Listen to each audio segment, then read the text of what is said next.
धक्कादायक प्रकार उघडकीस आलाय। वाटाण्याला हिरवा रंग लावल्याचा आरोप आहे। अन्नपदार्थांच्या स्वच्छता सुरक्षेबाबत गंभीर प्रश्न उपस्थित होतोय। सोशल मीडियावर हा व्हिडिओ व्हायरल झालाय।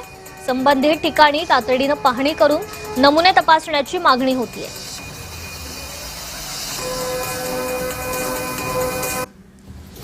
कलर मिक्स कर रहा तू?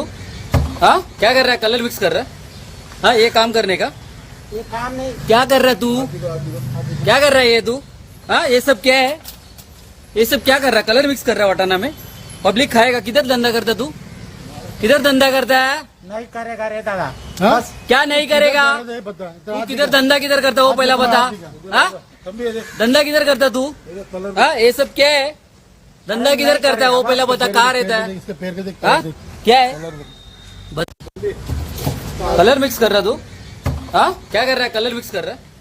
हाँ, ये अधिक अपडेट घेऊयात आपल्या प्रतिनिधी भाग्यश्री प्रधान आचार्य यांच्याकडून। भाग्यश्री, भेसळ मुक्त महाराष्ट्र असं हे अभियान जोरात सुरू आहे आणि अशाच पार्श्वभूमीवर ही आणखी एक भेसळीची व्हिडिओ समोर आली आहे। काय माहिती अधिकची?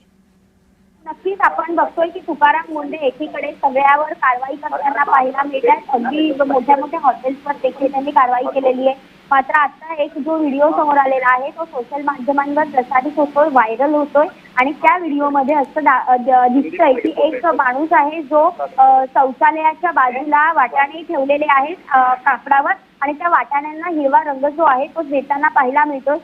खरं तर हा खूप गंभीर प्रश्न आहे। सुरक्षिततेच्या बाबतीत स्वच्छता आणि सुरक्षितता, अन्न सुरक्षा या सगळ्या बाबतीतला महत्त्वाचा प्रश्न आहे। आता अन्नपदार्थ अशा पद्धतीने हाताळले जात असल्यास नागरिकांच्या आरोग्याला देखील धोका निर्माण होण्याची शक्यता वर्तवली जाते आणि यासाठी एकीकडे सक्रिय असलेलं अन्न औषध प्रशासन आणि दुसरीकडे त्यांच्या मागून होणारे या सगळ्या गोष्टी, त्यामुळे नेमका आता याला जबाबदार कोण असा प्रश्न देखील विचारला जातोय। महापालिका आरोग्य विभाग आणि अन्न व औषध प्रशासनाने तातडीने कारवाई करावी अशी मागणी देखील लोकांकडून केली जाते। अगदीच भाग्यश्री, खूप खूप धन्यवाद आपण दिलेल्या या अधिकच्या माहिती संदर्भात।